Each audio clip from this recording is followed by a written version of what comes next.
जाके भूला गईलू जान का खागा गायंगा। रहलू नादान तो सिखवली हो डांग हमारा ही के संगा। ससुरा में जाके भूला गईलू जान का खागा गायंगा। रहलू नादान तो सिखवली हो डांग हमारा ही के संगा। सब पढ़ाई भूला गईलू रानी बोली बाइल बाबे ढंगा गागा। ससुरा में जाके भूला गईलू जान का खागा गायंगा। रहलू नादान तो सिखवली हो ढंग हमारा ही के संगा।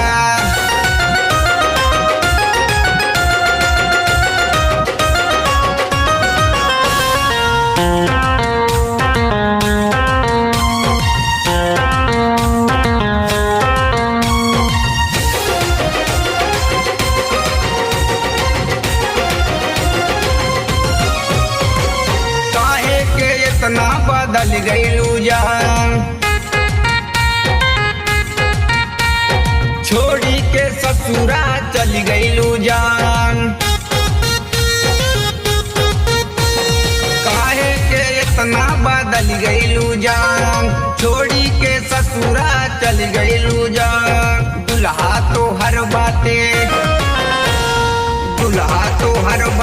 एकदम हो जान सार करिया भुजंगा। ससुरा में जाके भूला गईलू जान का खागा गायंगा। रहलू नादान ता सिखवली हो ढंग हमारा ही के संगा।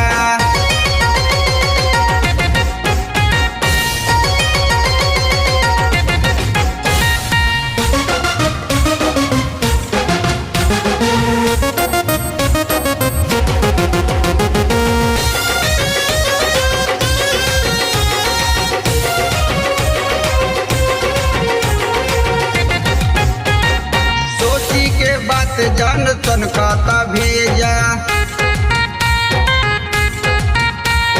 राजू के भैया में खाता रुपीजा। सोची के बात जान सन खाता भेजा राजू के भैया में खाता रुपीजा। तहरा जमीने पे लहरत बाजान आज दूसर के झंडा। शिवकुमार छलिया से लिहलू ये जान बिना मतलब के पंगा। ससुरा में जाके भूला गईलू